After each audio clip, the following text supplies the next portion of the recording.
All right. For the second time, Brandon Davis is on the line in the studio. How are you, buddy? Hey, I'm doing good this evening. How's everything with you? Yeah, good. I wish it wasn't, 5 o'clock and dark outside. That's been a huge bummer. Yeah, being in the dirt business, that definitely changes things when you have to shut her down at 5 o'clock. Yeah, I would imagine so. It's been, I think I interviewed you last in February. So it's been a long time since we've gotten a chance to talk. And you finished out another season with all of the various leagues. But you also finished out, racing, work, everything in one of the craziest years possible. How are you holding up now that 2020 is almost wrapped up? Yeah, it's definitely been a weird year. I guess as far as work and everything, it hadn't hurt us too bad. We're in the construction business, and so we're just playing it safe, and everything's continued to kind of click along. As far as the race season was a little bit, tough because events got moved around and got canceled, and it just got to be where it was difficult to hit all the ones we had planned on hitting. So, we didn't get to run all the points like we did the year before, or the points races and stuff that we did the year before, but we're definitely able to hit some, and we're just ready for the year to be over with and start fresh 2021. So Yeah, absolutely.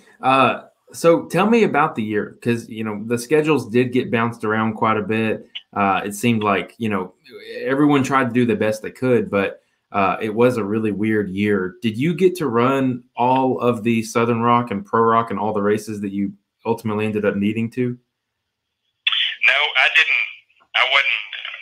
Well, I kind of made the decision to not run all of the races, so I wasn't at all the events, and which that hurts you in the points series. I guess just beside everything else going on, we had other projects that were kind of getting in the way, and it was just tough. With the schedules changing, it was just tough to make them. So I guess kind of made the decision early on to not follow them all this season. Mm-hmm. And so it hurts you a little bit. I think I ended up, I don't even know, maybe fourth in UTV and in the Southern Rock, and I'm not sure where I ended up at Bouncer, but it's tough to make up all those points when you don't make all the events. But next season I plan on definitely doing all I can and just see what happens. So when you're planning out your season, do you plan to run just one race series, or do you try and make as many races as possible? I guess in the past I've tried to run, tried to do all the Southern Rock racing events, Mm-hmm. and then try and pick one more to kind of chase, whether it be Pro Rock or Outlaw. I really haven't decided which. I know I'm going to do all the Southern Rock this year. Mm-hmm. Kind of already signed up for that, but I'm not sure which of the other series I want to try and chase. But I usually can get two of them in is the plan, Mm-hmm. and try and follow all the points. So let me ask you this, because I feel like this is something common from a fan's perspective. Why is it that the Southern Rock Racing Series, it seems to be the one that, if you're going to consistently run one series, it's that one. Is there something that sets that series apart from the other, 3 or 4? Yeah, I'm not really sure, but besides the fact that it's was the first one to kind of start rock racing, and I feel like it's probably the most well known, Mm-hmm. and it's the one when I started doing it in UTV and kind of searching on the internet for races to go to. It was kind of the one to go to, and I learned pretty quickly that was kind of the cream of the crop. If you did good there, that was pretty good. So I think that's the biggest thing, is that it was one of the first ones. Glad was one of the first ones to kind of get the ball rolling with it, and then others have kind of evolved and followed, and there's really a lot of good series out there right now. Now, do you think that they all feel the same? Because, sometimes they're all running the same hills. Or do you think that they all kind of have a different flavor and feel into all of them? It's a lot of the same people, but it is definitely different feeling at each one of them. Like Outlaw does kind of a different, where they run two at a time and big courses at one time, and so they're all different, and it's a different.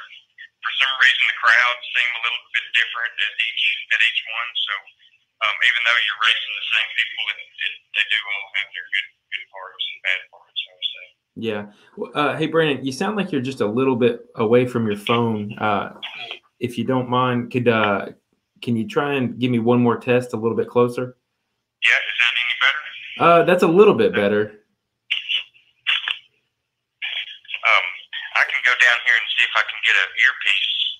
Yeah, either one. That'd be fine. All right. Can you hold just a second? Yeah, absolutely. All right. I'm gonna keep talking to everybody that's listening while we're waiting. For those who don't know, Brandon Davis is one of the most consistent drivers in all of the circuits, not only in attendance, like we were talking about, but in performance as well. Obviously, he has race machines that are super proven and is an extremely capable driver, but he's always in the points chase. And something that I'm really trying to get at with the early portion of this conversation is just the fact that, how do you stay so consistent? What puts you at the top consistently? We have a few guys in all of the racing series who, are very high top performers for, one or two races. And something I've been doing is I've been trying to kind of isolate what sets the cream of the crop away from, guys who have one or two races a year where they stand out and they perform really well. And I know that everyone kind of has their day, but it's hard to argue that the handful of guys that are constantly at the top may not be doing something different. So that's kind of what I'm getting at here. So Brandon, give me a little bit of test run there. Yeah. How does that sound? Man, better? Much better. Absolutely. Good. Awesome. Okay, Thank you very much. I know it's one of those things that for those who are either watching the pod or watching YouTube or listening to the podcast, Brandon and I, we've chosen to go the phone route, and I've got Brandon via a picture from Dirty Turtle, actually. But the way that it works sometimes is phones get a little weird, but that headset has definitely cleared it up, so I appreciate it. Okay, great. But what I wanted to do was I really wanted to ask you, you mentioned the crowd being different at all these events. Is there any way that you could describe or like put it in like a tangible form, how it's different from series to series? Goodness, that's tough. It's weird. It's even though it's just a lot of like I said, a lot of the same people. It's just a different atmosphere sometimes. And, it's kind of really hard to put your finger on it. Like the Outlaw, when you go to an Outlaw race, it seems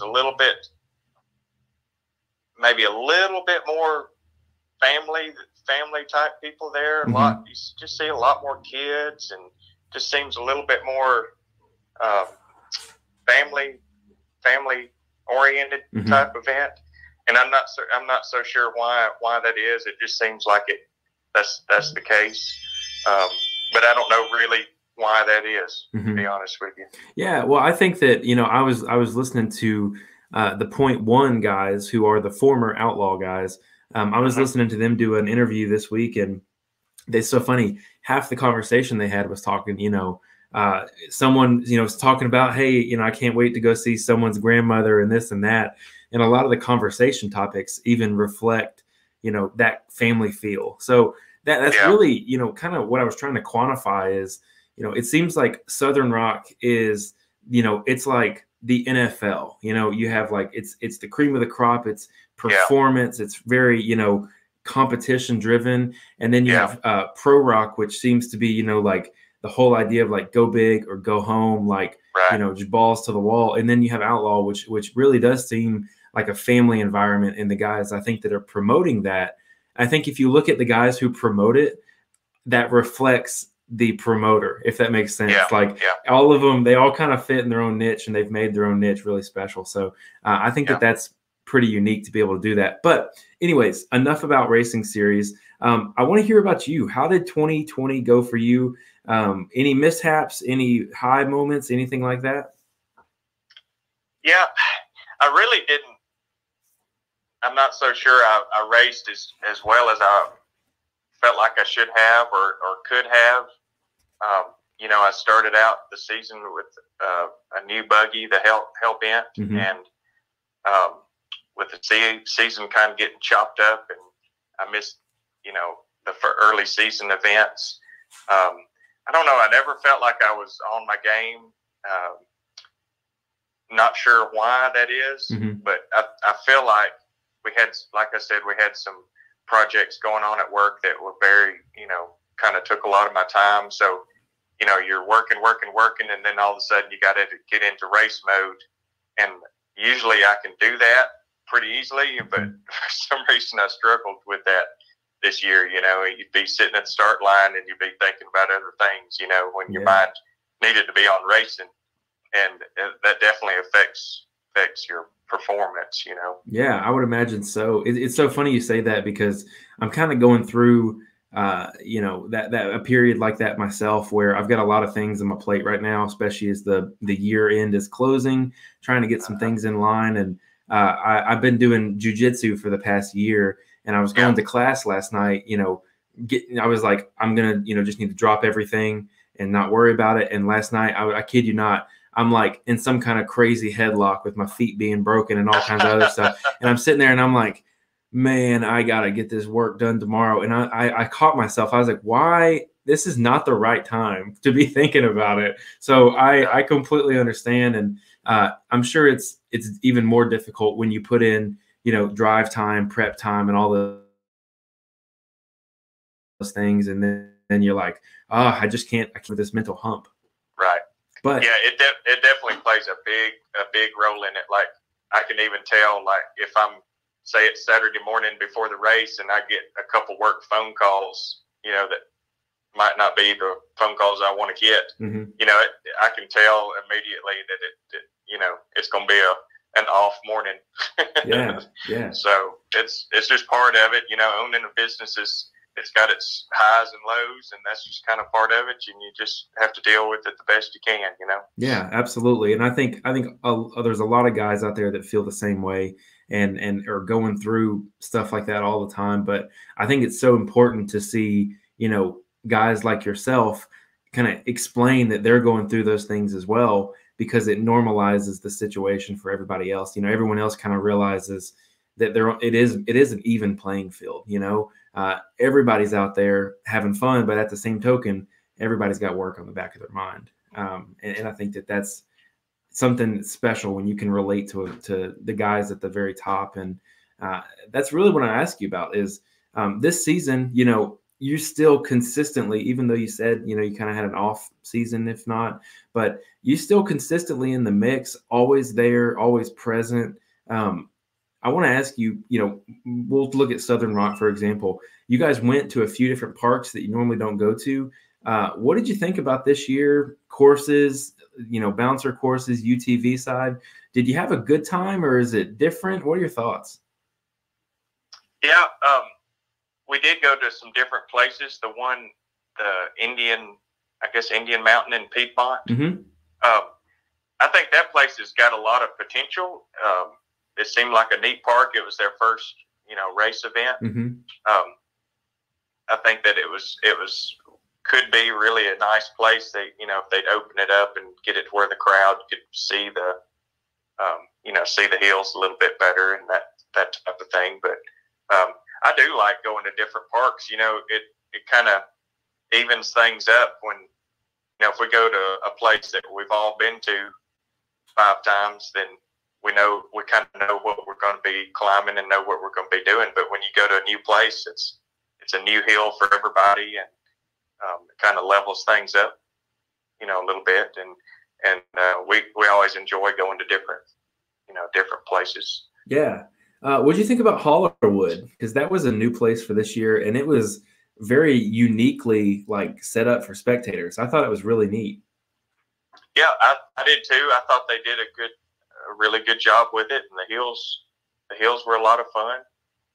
So, yeah, I think that was great. If you had to pinpoint, your personal preference, looking after this year, where do you think? Let me ask you two questions off of this. Where is your favorite place to go? Like where do you think that you have the most fun? And then where do you think that you are the top performer? Where are you going to get your best performance? So I guess a place that we really enjoy, the racing as much as we do the camping and everything is Windrock. That's just a good camping and good riding around. If you get there a day early, yeah. You can ride plenty of trails to ride, and then the hills are always big and kind of get your heart racing when you're sitting at the bottom of them at the start line. Mm-hmm. And a place we didn't go this year that I think we're going next year is Wildcat in Kentucky. Mm-hmm. And I've always liked that place. It's kind of I really hadn't rode around, but mm-hmm. It's got good parking and good hills, and it's easy to mix things up a little bit, and challenge us in I guess different ways. So either one of those are good places that I like. So let me ask you, because we were talking, just beforehand about when you were, when you got into the UTV racing, you were kind of looking for organizations to run. And I'm sure I asked you this in our first interview, but where did you get your start in this? Did you buy a UTV, or did you have, a full-size machine and just jump head first into all of this? Or how did it work out for you to get to where you are now? Yeah, so we were kind of doing some car racing, autocross and mm-hmm. stuff, and they came out with the Polaris RZR, just the 1000. Mm-hmm. I guess it's 2014. Yep. And I bought one of those, and immediately kind of started searching for a race to go to, and I actually went to a race at Durham Town. Oh yeah. Off road in, I guess that's near Atlanta. Yeah, that's classic. That's an old school place. Yeah, and I didn't know what I was doing. I went by myself, bone stock machine, and ended up winning the event that I did. It was kind of an obstacle course type event. It wasn't one of their big, the one on the GP track. Yeah. But ended up winning that event. And of course, that gets you all excited. Come home, and I start searching for stuff, and that's when I found a Southern Rock event, and it was at Chocolaca, I guess. It's also a classic one, man. Oh yeah, and ended up going to that and just kind of started following it from there. I think the first year I went to all the Southern Rock race events after that one. Man. So, and it came down the first year. It came down to me and Danny Smith in the UTV, and I was in first, he was in second, and all I had to do was finish the hills at finals, mm-hmm. and I broke like 20 feet from the finish line. Oh my gosh, dude! And I could not get across the finish line, so I ended up getting second place my first year. They wouldn't let you run across, get out and run? No, I tried backing across, man. Everything, and I could not get across that finish line. But man, we still talk about that today. Every time I see him, we talk about that. So that was good times. Yeah, sure. But that's kind of how it got started, and I was, seeing the bouncers run on Saturday, and it just kind of evolved, I guess, from there. So when you say it just kind of evolved, I mean, you went from a bone stock 1000 to, now you own Hellbent, which I'll say this. I wasn't like a crazy fan of Hellbent when it came out, when Timmy released it. But when you slapped the black and orange on it, I was like, hold on a second. There's something to this. And I'll tell you this, that's my favorite chassis setup. Just everything about it really screams like you know, a lot of the guys that are building buggies now, they're all super high performance. And there's a certain look to super high performance that has kind of, in my opinion, you know, take it with a grain of salt, everybody, but lost the style to it. And, you know, we all know Timmy builds an awesome chassis, but I think that Hellbent is right in the sweet spot of, you know, performance and style. And it really dawned on me this year when I started watching the live feeds a lot more. I was like, man, that thing is cool. So I'll tip my hat to you, because that's not only is it a super cool looking machine, but that is a bad mamma jamma. Yeah, I really like it, and it's, you know, it's a naturally aspirated motor. It's all motor, and it's real reliable, and it does really good. I wish I'd had a little more seat time in it before, you know, I started the season, but yeah, there's absolutely nothing wrong when it's low and long, and it gets the job done for sure. Yeah, I would say so. And also, again, maybe it's just the black and orange, but the Razor belt bouncer that you have right now is also one of my absolute favorites. You're still running, is that a Razor Sharp Customs chassis? It is. Okay. It is. It was built in 2016. Okay. And you know, Timmy raced it for 2 seasons, and then I bought it, and I've raced it for 2 seasons. So it's got some use on it, but it's a pretty reliable Razor. I mean, it's really done me some good. So yeah. So let me ask you this: you know, you walk away from the 2020 season, and you have your thoughts on it. I'll say it like that. What do you do looking at 2021 to try and, you know, shore up the mental game? Well, I tell you one thing I've done, and I think a lot of people already know this, so I can say it, but one thing I'm going to do is something I've wanted to do for the last year or so, is go back to a full body UTV and get away. I'm going to try a season in a full body, and I'm going to go to a Can-Am and switch over. I'm going to keep my Razor chassis for a while, but I'm going to try a Can-Am full body and see.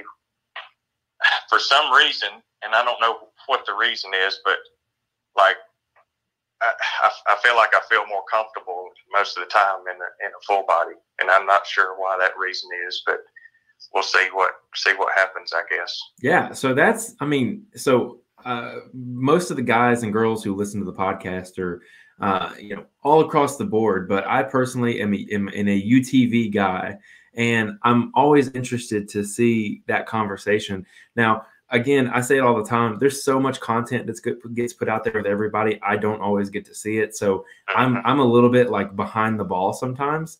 I didn't know that was a move that you were making.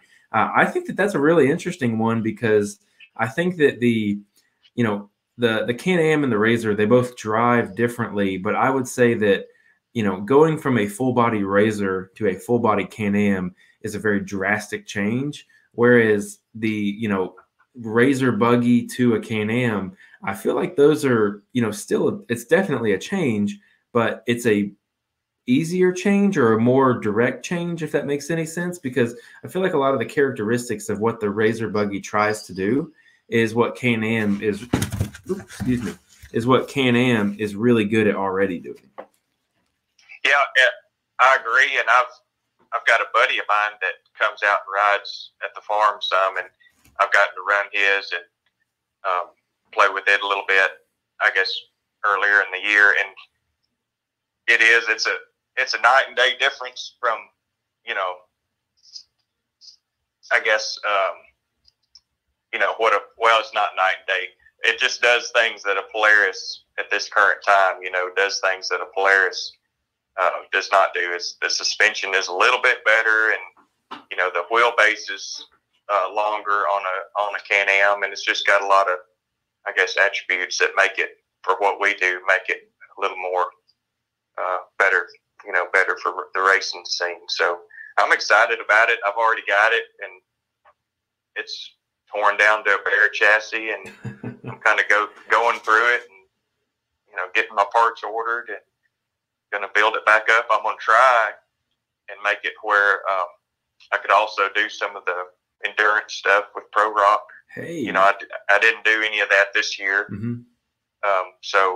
That's always something I enjoy. So I'm going to try and, you know, keep the big fuel tank in it and stuff that I can kind of let it run double duty, you know.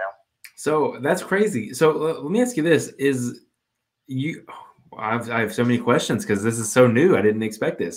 The Southern Rock Racing Series is starting a full body class for UTVs. Is that correct?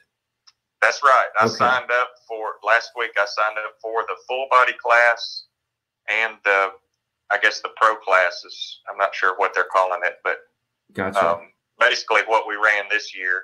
So I've signed up for both of them. Wow. So not only are you going to double duty this car, you know, hill killing endurance and the build setup and things like that, but you're also going to go in the full body class that they're starting, which let's be honest here. That is such a good move because it gives an entry level position for these guys, or it gives, like me personally, you know, I have a full body that's semi built, and as long as if the hill wasn't, you know, a Winrock style hill, I would feel comfortable going and racing on something like that. So I would assume that the hill choice will be different. That was my point of saying that, for the roundabout way I chose to say it. But I think that's Clyde's plan. I kind of talked to him about it before I signed up, and you know, I think it'll be the same course, and you know, like maybe the ending might be a little more difficult for the pro guys versus the full body, but I think a lot of it's going to be the same course. And you know, on the full body, we've got to keep all the front plastics on there, and you know, make it look like an actual manufacturer vehicle. So now you know factory frame and everything. So it's going to be fun. And you know, we needed something kind of new. We've been doing this same routine for the last several years, and you know, I've been in the same Razor buggy for the last few years, so something new is going to be good, and I'm excited about it. Yeah, so there's two things I want to say there, and I've already forgotten the second one. I'll tell you, man, thoughts as I'm sitting here listening. I like to keep the conversation going for those who don't think about it. You've got to be thinking, you know, four or five steps ahead, and I'll think about, oh, this will be a great transition topic, and the next thing I know, I'm like, I have no idea what I was thinking about. But the first one is when you keep a full body. I actually interviewed Brett from Polaris, who is their race team manager. What you're doing is you're opening the door for, you know, factory race team sponsorship. So that is so exciting for you guys. I'm really encouraged by that. I think that's really, you know, I know that a lot of these race series, they're just on the cusp of something bigger, and I don't know what something bigger is, but it's not a bad idea to have factory support. That's for sure. So I think that's a really cool move. But also, you know, we've seen a lot of these guys in full bodies hit the pro hills and still be able to do them, you know, within reason. There's some that they definitely can't hit, but a lot of these guys have success. Do you think that having the stock body class will ever bleed into like course design and things like that, to where it might change it and add more of the short course style that we're starting to see now? I hope so. You know, they seem like they've done a little bit more of that this year. You know, added, you know, short course style, and then have a big hill at the end or something. And I really like that. I hope, and they did it with the bouncers too. And I really hope that continues to evolve, because it gets it where you can kind of go across in front of the crowd and maybe have an obstacle or a jump in front of the crowd. You know, and then go up the hill. And I really hope they continue to evolve it that way. And it gives you a little bit more seat time, too, you know, rather than a 30-second run or whatever. Yeah, absolutely. I couldn't agree with you more. I, again, have so many things, because it's cool to hear the driver's perspective. I know that I watched the Mid-America finals this year, and I was initially a little critical of what they chose to do with Hill 1, where it was all the short course and then like a moderate hill. Like I thought, I was like, hey, we're kind of getting away from what we're really wanting to see here.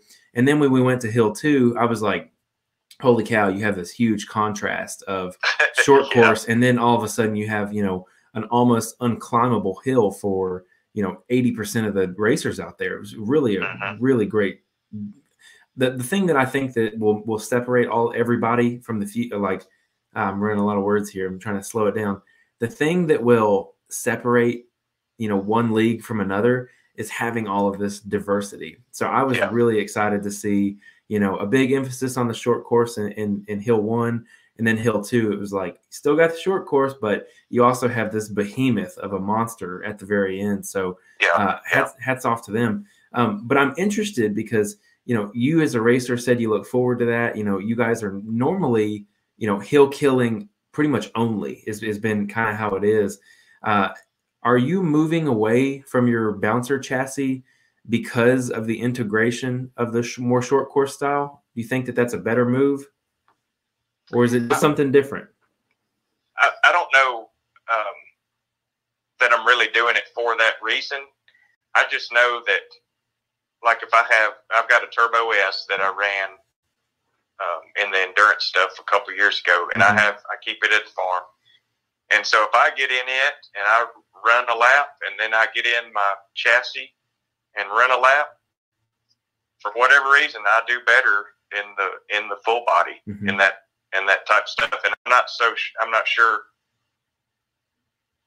and for some reason, in my case, and it may be because my chassis is kind of old, there's nothing like a factory machine. It seems to steer good. The geometry's good. It turns the same distance left and right. There's so many little things that I'm just looking forward to getting back in one. And it does take some more nerve to hit stuff. The bigger hills in a full body. But I think a lot of that, to be honest with you, I think a lot of that's mental. I really think, and the weight, a lot of times a full body will weigh less than a chassis. That's unbelievable. So I know, and it's true because I've weighed them. But, so I mean, I think it'll do good. I mean, I may be completely wrong, and it may be an off season, but hey, I think we'll do good with it. Yeah, I mean, I'll be honest with you. I think that that's the smart move, and I think that we're going to see with the full body class like a proof of concept type thing, where everyone's going to go out there and they're going to see how well these things do. And we had a couple guys like Clint Garrison at Hollerwood. He ran a full body, was able to finish all the hills and everything. There's guys that are doing it, and I really think that I want to use the finals, the Mid America. And I actually talked to one of my sponsors in my podcast. He's a shock tuner who works with some of the bouncers and some of the UTV guys. And I had him on the phone after the finals was done, Hill 1 and 2.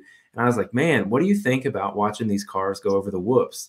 And he's like, it's so hard to tune a rock bouncer. Oh, yeah. And I was sitting there and I was like, we'll set the actual big rock bouncers away for a second. And I was like, what about UTVs? Something that has only, X amount of travel, which is relatively small. How do you even set that up? Because if you're gonna build it for the whoops, it needs to be good. They have to be kind of good at both things. If you build it for the whoops, it won't be good on the hills, etc. And a lot of the buggies, the razor bouncers, they had a rough time in that short course. I mean, we saw one guy flip over twice on a curve in the same spot, run after run, and it's just like, man. How much are you sacrificing for the ability to, how many seconds are you losing in the short course gain on the hill? And, I saw something on Facebook where that sparked a huge debate this week. And I wanted to ask you, really, how do you feel about the integration of short course? And as the sport seems to be getting away from, I'm using air quotes here for those watching the YouTube, you see them, the heavy bounty hill rock bouncing, kill, steal, and destroy kind of hills. How do you feel that we're getting a little bit away from those? I like that we're getting away from it. I still like the hill part of it, just because of the, it's a good adrenaline rush, and it's quite an accomplishment. There's so many times we stand down at the base of a hill, like there's no way anybody's going up that, and then half the field will climb it. So I still want a hill in there, but I like to load everything in the trailer and not have a huge catastrophic amount of stuff to do. Yeah. When because it's done in the evenings and on the weekends, and it's also expensive, So I like the fact that we're kind of getting away from it and making it, it's a lot more of a driver style course. Mm-hmm. And like you're kind of talking about the setup, it's a lot harder to find that sweet spot, on the hill kill stuff. There's a lot of guys that don't run sway bars and, keep everything softened up. And then when you get out there on the short course, like you said, they're rolling over and, bicycling. And so it's hard to find that sweet spot, but I am glad we're getting away from it, to be honest with you. Yeah. And I'll tell you this too, like there was one full body that ran at finals, Brandon Grapevine, and watching him, I think he had a set of tuned shocks, and watching him run through the whoops, I was like, that is it. That's the $5 million of engineering R&D that went into a Polaris Razor chassis. That's where it's paying off, because we're seeing, he climbed the hill. He did everything. He did everything everybody else did, but it seemed to be easier on the car, easier on the driver. So I'm interested in that. I think that's something really cool we're going to see this year. And I'll be honest, I didn't expect you to have that thought. I feel like a lot of drivers are either somewhere in the middle, or nobody likes breaking their stuff. But I hear a lot of people complaining about short course and this and that, and I like your outlook on it. It's a good optimistic outlook for the future. Yeah, I'm excited about it. And setting the bouncer up for that stuff. The high RPMs, I can't remember what park it was, but we did a lap around the track. Yeah. And I had a belt come off, because I was kind of in the rev limiter. Yeah. Going down through there. And so it's definitely going to make some people, including myself, have to change their game a little bit, to adapt to it. But I think it's great. I'm looking forward to the challenge. So I think 2021 is going to be the year of no excuses. Woo! So. I like it. Brandon Davis, I like it, sir. No excuses. I love it. I love it.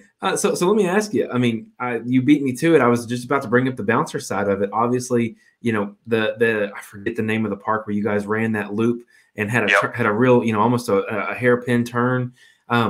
What changes are you going to make? I'm not the most mechanically inclined when it comes to, belts, engines, transmissions, things like that. So what do you do to get some of that top end back? You can change it in the transfer case. You can, go in and, most everybody has like the SCS gearboxes, and it's a matter of, swapping out a gear or two. If you want to get it a little more on the top end.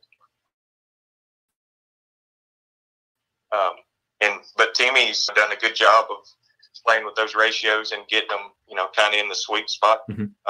So it's only been a time or two that, you feel like you need just a few more miles an hour. So do you think that this is a scenario where you would ever, okay, you're going to a park with a longer short course that it's probably going to have, where you're going to get in your transfer case and swap gears before a race? One thing, I don't know. It maybe get to that, but I could see people changing tire sizes. Oh, that would help. Yeah. You could gear it. Say if you geared it for a 40-inch tire, and then you could go to the 43 sticky. That's a big difference in RPMs and stuff. So I could see people, starting to bring, dirt tires and rock tires and doing that type of thing. If you built the buggy to where you could access the transfer case easily and, do a quick change on it, it might get to that. But right now, that it might be a little time consuming to try and do it. Yeah, on the track. But I always forget that you can manipulate it in other ways other than just right at the heart of the issue, I guess. So that's a good thinking. I would be interested to see guys, really start to make those changes and change their cars based on what park they're going to. I think that, that reminds me a lot of times of like the drag guys or the go-kart guys who, they're swapping tires based on every course, and they've got, 4 or 5 different sets of tires all prepped differently just for, it might rain. Oh, okay. We have, tire number 3 here. So I think that that's cool. And I know that, for a driver, that kind of sucks because it's just another thing you got to worry about. But I like the devil in the details. I think that adds a little bit of more fun to it, and especially for hardcore fans, who will see you pull up to the start on the race line, go, oh, he's running 43s, and then the next guy pulls up, oh, he's running 40s, and it kind of adds to this whole different thing. But I like it. I love it. In fact, I think it's great, and so my plan is to be at a few of the races this season. And I'm hopeful to kind of get lost in those details. I'm really looking forward to being out there and seeing more of you guys and seeing that. But let's talk about 2021, because through the grapevine, and like I said earlier, I kind of miss some information when it just first releases. So what is your plan for 2021? Anything you're going to change? As far as the big buggy, we can start yeah. So we talked a little bit about UTV. It's going to go to a Can-Am full body, which is, again, I'm not over that yet. That's huge. That's so cool. But yeah, big bouncers, 2021. What's it look like for you? Yeah. So I hope it's the right decision, but I have sold Hellbent. Fellow will be running it, racing it next year. That's exciting. And I think I talked to him. I'm pretty sure it's out enough, but Daniel Heckley will be running that next season. So, and he's excited. That's going to be a big change for him, and he's already a great driver. Yeah. So he's going to be some competition. It kind of feels weird selling something to your competition. So yeah, absolutely. I would imagine that's probably a weird trade-off. After he pulls out the driveway, you're probably thinking to yourself, maybe not. Yeah, I know. But Timmy's he's working on another rig, and when he gets that done, then I'll get Menace, and that deal's already done. So I'll get Menace, and then Daniel will get Hellbent. So very nice. And I'm really looking forward to getting into Menace. I think it's going to suit my driving style, a lot better, and the visibility in it's good, and I think it's going to be all around a good package. I don't know that it'll all happen, at the first race of the year, but, definitely early season, we ought to be able to, Timmy will be in a new one, and we'll be able to transfer everything over. So, yeah. So first off, congratulations. That's very exciting. Thank you. And I want you to kind of break down for me, when you say an IFS car kind of suits your driving style a little bit better, can you tell me a little bit about that and what you mean? Yeah, I always, Timmy's got it set up pretty stiff as far as, sway bars and suspension and everything. And like every buggy I've bought from him, I've gone in there and put a stiffer sway bar on it and stiffened shocks up a little bit. I just like something when you make a turn that it's not, falling over on its face and leaning way over. It feels stable in the turns, and that's the way he's built. This is the first one he's really actually built like that, where it's, more stable and, I guess like we were talking about, that'll be good on a course and on a hill type thing. So, and a lot of that's in your mind, when you make a turn and it lays over, it's probably not going to flip on over, but I just like when it's kind of predictable in turns and stuff. And that's the way he's got this one, built and set up. So, and the visibility is good out the front, being independent suspension, you don't have the shock hoops and stuff that you're looking through. So that's pretty significant too. Yeah. It's funny that you mentioned the stability, because I know when, Mad Ram 11 dropped the first video of him like ripping through a field with it, I mean, all you saw was one tire just ripping up in the air, and it was like, I was like, oh man, like now I want to ask this too. Obviously, the suspension comes pretty dialed. Does Timmy do all that suspension work himself on the valving and whatnot? He does. He does that himself. And, you know, after that video, and he actually raced it a couple races, but because it was picking up that front tire, he stiffened it up. Mm-hmm. You know, after a few races, put a stiffer sway bar in there to get rid of that, you know, picking the front tire up. But but he does all his own tuning, and you know, he's come out to the farm and done testing early on, and it's nothing to have it up to the shop and pull shocks off and pull them apart and revalve them right there. You know, man, then go out there and hit it again. So he's dedicated, puts the time in, and you know, it definitely shows in his performance. So yeah, and I mean, well, it's so cool and it's so unique that you have like a business working relationship with him on these machines, because you know, it is just the most like synergistic trade-off between you guys, and I think that is absolutely awesome, because you know, you mentioned you're selling Hellbent to Daniel, and Timmy sells these machines to you, and it's kind of like this big swap. And I think that it's so cool that A, you know, these machines are able to go out the door, but B, you know, Timmy goes out and has to race against his own machines in a driver that drives different than him. It gets set up different. And I think that that's really cool, because it's like using a sword against the blacksmith. I think that that's a really cool dynamic to what you guys have going on, for sure. Yeah, it's a good relationship, and it's worked for the last few years. And you know, I know what I'm good at, and fabrication is not one of them. So me either. I stick with what I know, and I do, you know, my own work on them, but I'm just not able to build them. So yeah, it works out good getting his machines. You know, they're all sorted out, and I have thought about having one built in the past for myself, but I don't want to go through that process. Mm-hmm. You know, it's no matter how good of a builder you are, you're going to have bugs to work out, and I just don't want to go through that process. You know, I want to get something that's proven, and you know, that way I can focus on, you know, if I don't do good in a race, I know that it's the driver.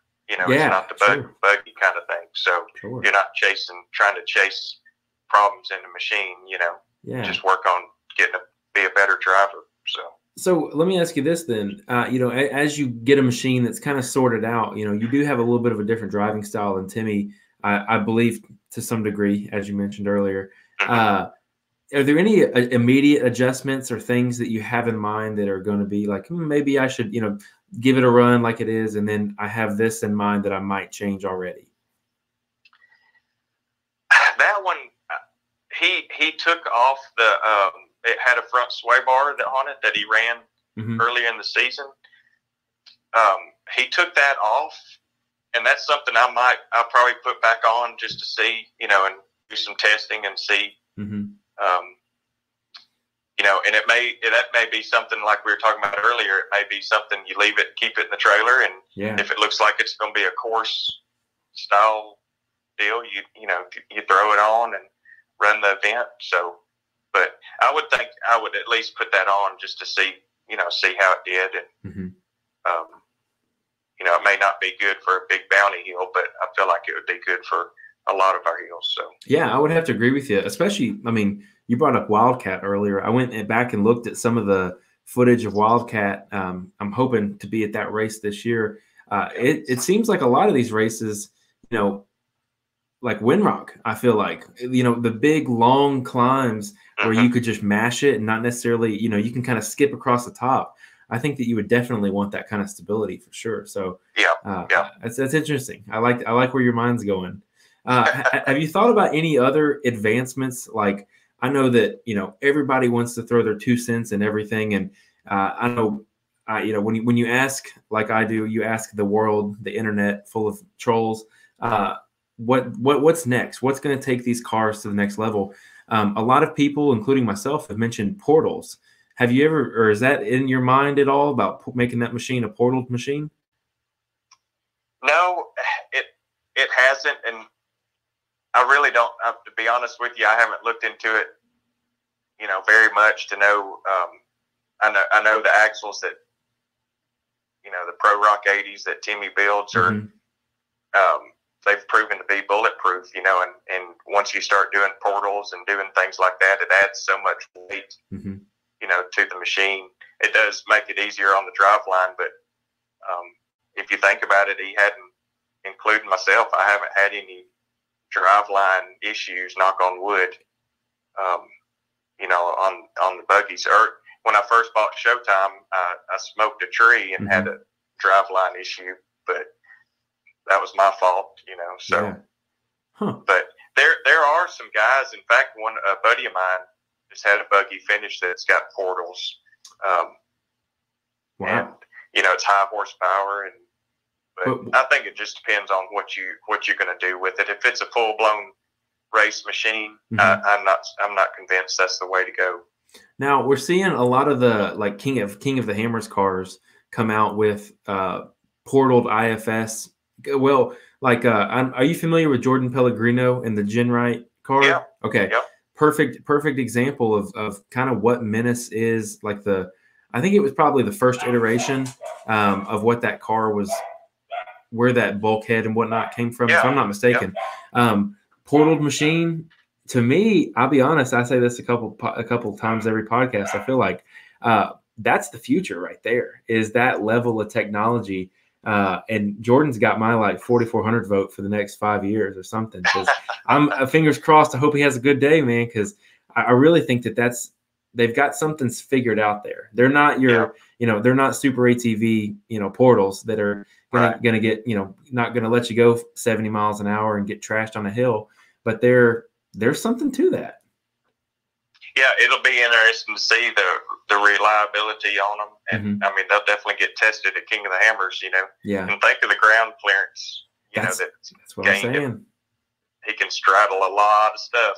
Yeah, absolutely. And even comes back into the interchangeable parts that you can run, depending on the course. If you ended up with a more short course style, there's some possible gear reduction in portal boxes. You just take your portals off for that weekend and whatnot. And, just another piece of the puzzle, but another maintenance puzzle. But yeah, that's true. But anyways, what would you say you're most excited about?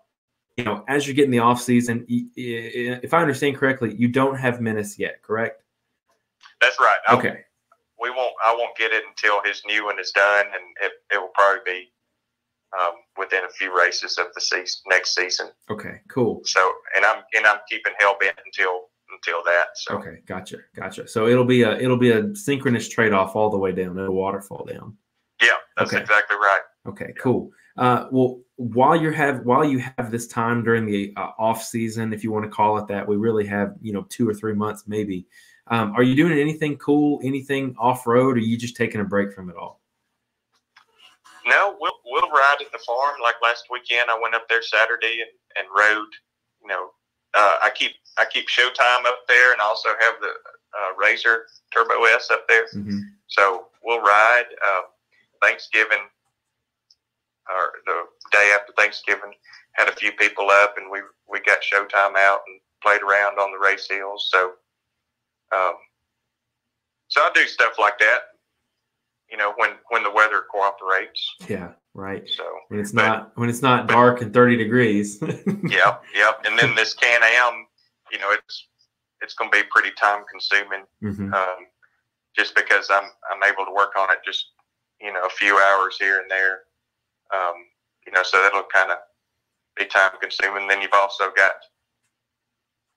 motorhome stuff, generator to go through, yep. and make sure all that's going to sit there and run in the middle, 100 degrees outside. So there's really a lot behind the scenes, go through your trailer and get everything up to snuff, because I don't like having downtime and having problems. I don't want to have a trailer axle bearing go out on me when I'm driving home Sunday night, so I go through all that stuff and make sure, it's ready to roll. So it's a lot of little stuff, and I got a list up on my board at the office, and just kind of go through everything. Yeah. Well, let me ask you this. The bouncer shootout at King of the Hammers is always a huge attraction. Have you ever thought about going down there and participating in that? I have thought about it, but I don't know that that's really my thing. It would be a good time, but that's a pretty big dedication as far as time, work, and I think it's be like 36 hours drive for me. Yeah. So if I went to King of the Hammers, I would want to race the UTV race. Mm-hmm. But again, it's the time commitment. Trying to get down there and pre-run, and it's probably 2 or 3 weeks that you need to dedicate to being down there and getting ready. So, have you thought about running King of the Hammers before? I have. I would love to do the UTV. I don't think I can get off that long, and commit to it. Yeah, I trust me. That's all it boils down to. I would do it in a heartbeat. Do you think I just can't get away? Would you ever co-drive for someone if they asked? Like ride with somebody? Yeah, get out there. And I can't ride. Oh, you can't. I'm a horrible passenger. No. Tell me about it. When we're in the motorhome, I have to take a Dramamine. If I'm not driving, I have to take a Dramamine just to ride the motorhome. So.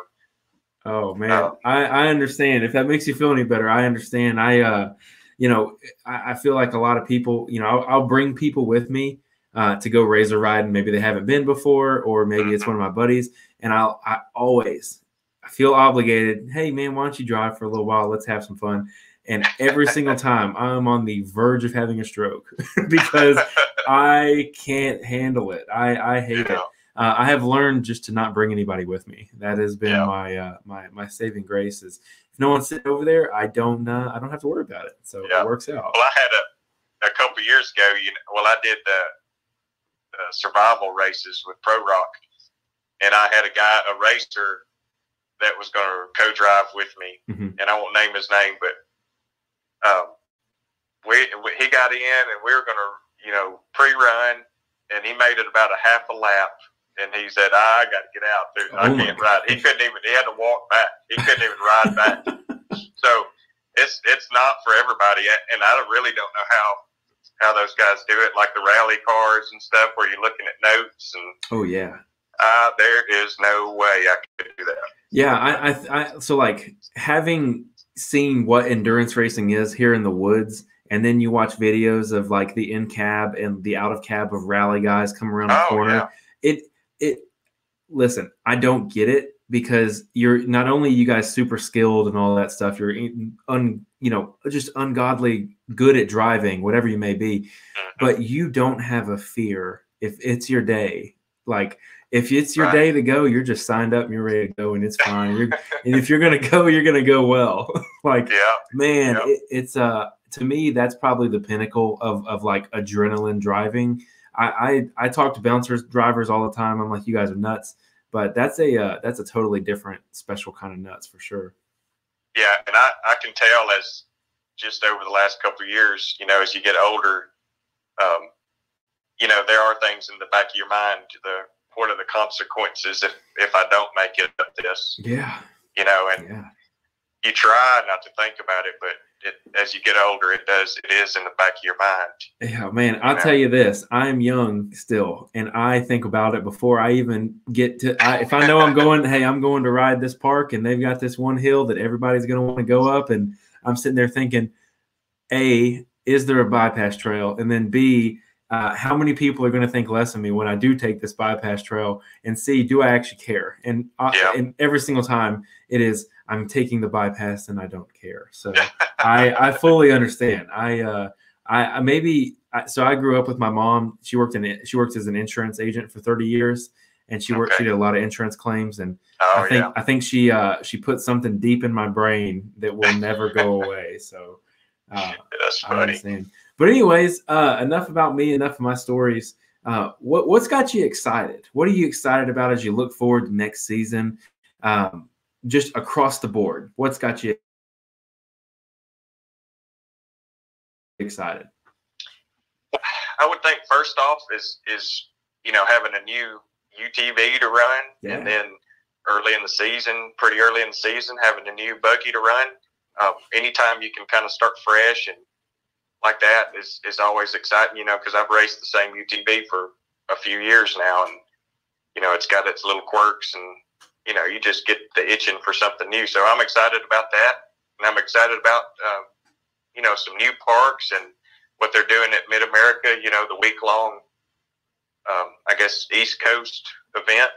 So well, Ultra 4 is coming too, so it's a East Coast, West Coast, everybody. And you're talking about the Visions 2021. That's a big one. That's going to be a big one. It's going to bring in a lot of fast drivers and a big crowd, and that's a cool place if you haven't ever been there. That's really set up good for the racers and the fans. So I'm hoping that I will make it out to Visions for a couple of days. That is my thought. And if someone hears that, and I shouldn't have said that, I didn't say it. But I'm going to try. It was to my wife, by the way. I'm going to try and be out there for sure. I'm not sure if I can swing, because they're going to be racing for 5 whole days? I think it is 5 days. And I'm going to do the UTV and the bouncer, and I think that's like a Tuesday, Wednesday deal. So, but I think it is all week long. Sure is. Wow. That's exciting. Now, are you going to do knockout? Because this is the famous return of knockout racing. I'm not going to do knockout. I actually like it, but I'm always the guy that lets the other one buy me. So I just can't commit to running into somebody. Yeah. So, and once you do it one time, people know that you're going to let off and they can pass you. So, I actually enjoy it. It's pretty exciting, but I don't want to risk, tearing up something. So yeah, and no one seems to really take into a fact that open wheel G1 racing, super dangerous. But then when you have open wheel racing that's 33, 32, 35 inch tall tires, it's a whole different beast.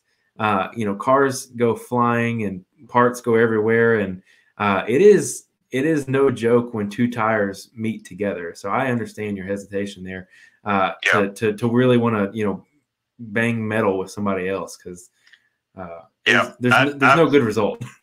I guess I've done maybe 3 or 4 of them. Mm-hmm. And early on, because I wanted to be that guy that committed and didn't let off and stuff.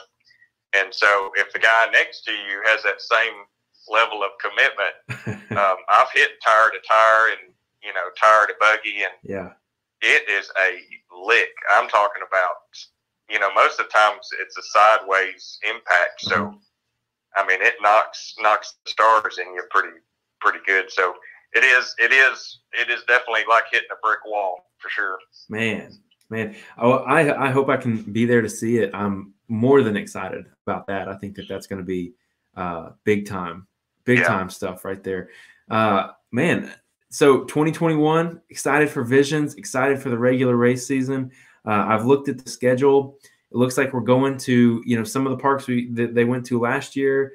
It looks like it'll be a couple of new places perhaps. And I'm excited. I think there's a lot of really big things, and it's cool to see some of the race leagues kind of tightening up, and really kind of tying up loose ends and buttoning everything up, because I think that rock racing is going to step into a new era very quickly here soon.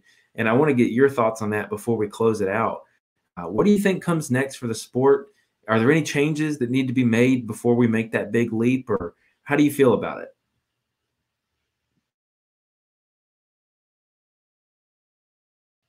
Yeah, with the Southern Rock Racing doing the full body class, and trying to getting some sponsorship in there from, Polaris and Can-Am and stuff.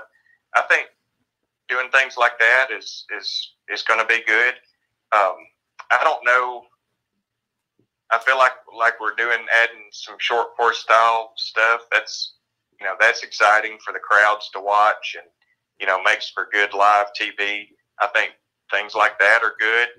I don't know that, in a few years or a year from now, we won't be seeing some like the monster trucks do, the freestyle stuff. I don't know that I'd be the one out there doing it, but it'd be if you think about what the fans want to see and what they want to, come watch, I think that would be a pretty cool aspect of it. Getting out there and doing some freestyle and trying to walk a wheelie and do whatever else we can try and do, So I think the potential is endless. I grew up as a little kid monster truck fan, and you look at how far that's come. Yeah. In just the last few years, to think of what, watch what they do now with the, something that big is crazy. And I think it could definitely kind of follow that pace, especially if it gets on TV and, you get some money in there that would help fix the buggies. I think you'll see a lot more people risking tearing up stuff. And I actually put on a show. I hadn't thought about like race series funded repairs. That's something I hadn't really thought about. It's cool though. It's a good idea. I think they should do it. Well, if they can scrounge up some money, let's do it. Yeah, I mean that's the reason these guys are able to do, in monster trucks. A lot of those trucks are owned by that Feld Motorsports. Yeah. And they, if they wad them up or do whatever in a race or a freestyle, it's paid by somebody else.